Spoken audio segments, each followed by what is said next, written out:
Hello everyone, welcome to Tech Sharmit. In this session, we will discuss about another topic related to Cobol, where we will learn how we can declare a group variable inside a Cobol program. In other words, you can say that we are going to discuss about the data structure for a Cobol. Not the we are not going to complete the all concepts related to data structure in this session. We are just going to see how we can declare a group variable with the help of DS. Okay, but we will discuss each and everything from scratch. Here I have already created one program so that we will use for the demo purpose, and I will explain you line by line code, and then we will see the output as well. Okay, so let's start. So in this program, first of all, we have declared the identification division as we always do, right? So in every COBOL program, you will see the first thing, which is identification division, which is nothing but a division that provides us identity related details. So here you can see the first thing it is denoting is program ID. So what is our program ID? Test PGM 7. Program ID always tell us about the program name. You can see it always tell us about the program name. So in this case, the program name is test PGM 7. Later, it provides us the information related to author. Now, who is the author? Author name is Sharmit. That's why it is providing us these two information. Okay. So these are the two information that we can get from this identification division. You can add on more information if you want, but for time being, I have just added two information in this identification division. After that, I have used the asterisk in place of seventh position because I want to declare some comment line. So these are the comment lines. Okay, these are my comment lines.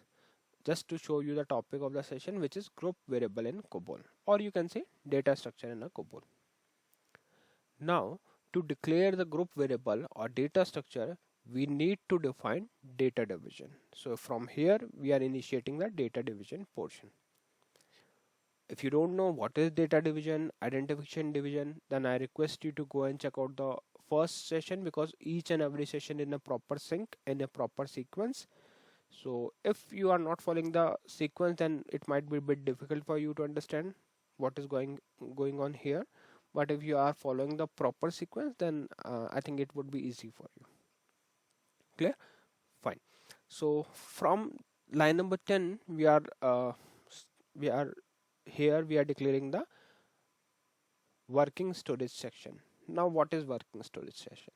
So to explain these lines, I have noted down some theoretical points. I'll show you that.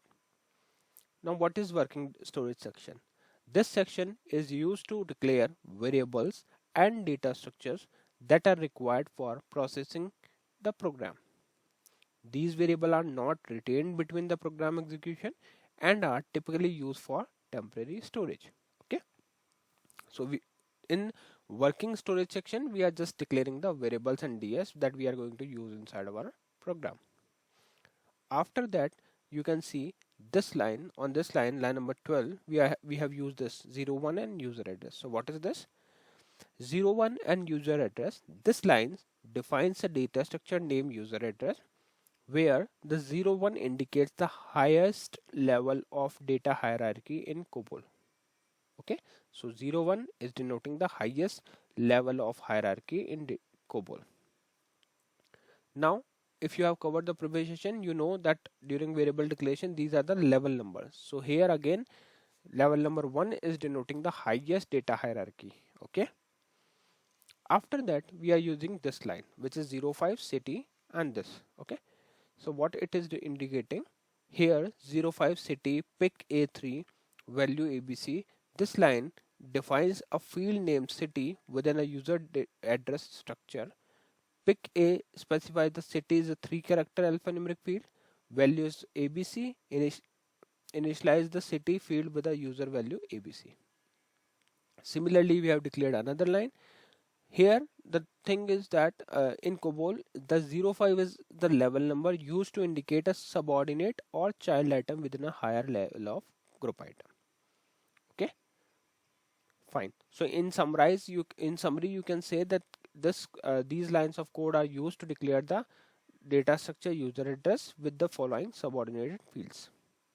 Now, if you have any doubt on these points, I'm going to explain this again on code itself, because now we have some theoretical idea. Okay. So just focus on the first line. On line number 12, we are we are firstly using the level number as 01. That means this is the highest data hierarchy level. After that, this is the name of our data structure. So whenever you want to use this data structure in a Cobol program, you can simply use this name, which is Cobol user address. Afterwards, we are denoting the subordinate variable. So if you know how to declare variable, then it would be easy to understand this thing, because this is nothing but we are again declaring the variable which we have covered in previous session, right? So here, as we know that every time we are declaring the variable, we divide the line into 5 parts. First part is level number. So here the level number is 05. Why we use 05? Because this is a child variable that comes under user address, or you can say this is a subordinate variable which comes under 01 data hierarchy level. Clear? After that, we have data name, which is city. So whenever you want to use this variable inside a program, you will use the variable city. Later on, we have picture clause. Here picture clause is denoting pic, which is for denoting picture clause, then A03. That means we have declared the alphanumeric variable with the maximum length of 3. After that, we have optional clause, which is value clause, and with value clause we are initializing the value as ABC. So in short, you can say in this entire line we have declared the variable city, which can hold maximum 3 value as a alphanumeric data, and it has been initialized with the value ABC. Similarly, if you look at the second line, here we are declaring the another variable, which is state, again with the same property, but this time we have initialized at the value XYZ. So now we have declared the entire data structure with the name, user address, and it contains two values as initialized values, which is ABC and XYZ, stored in their subordinate variables city and state. Afterwards, we are using procedure division because here declaration part is completed. So now we are trying to print the values that we have initialized here. Now look at one thing.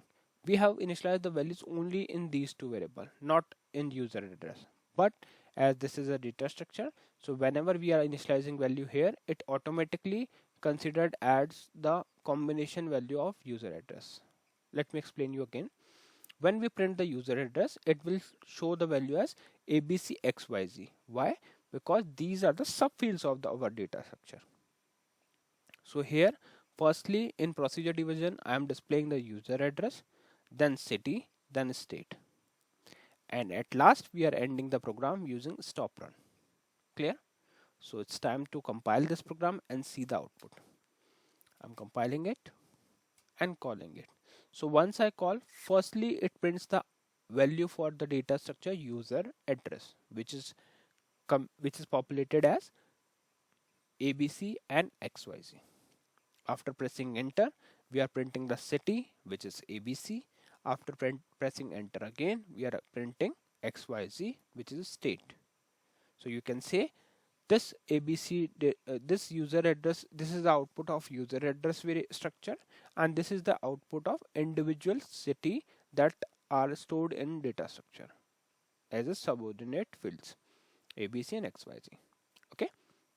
So I think now it is clear to you how we can utilize data structure as a group variable in order to declare group variable.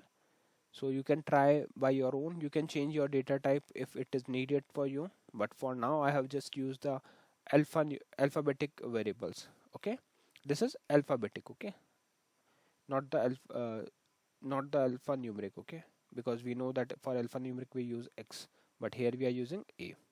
So it will only hold the values as characters. Clear? So yeah, that's all for today. I hope it is clear to all of you. In the next session, we will discuss few more things. So thank you for watching Texture Myth.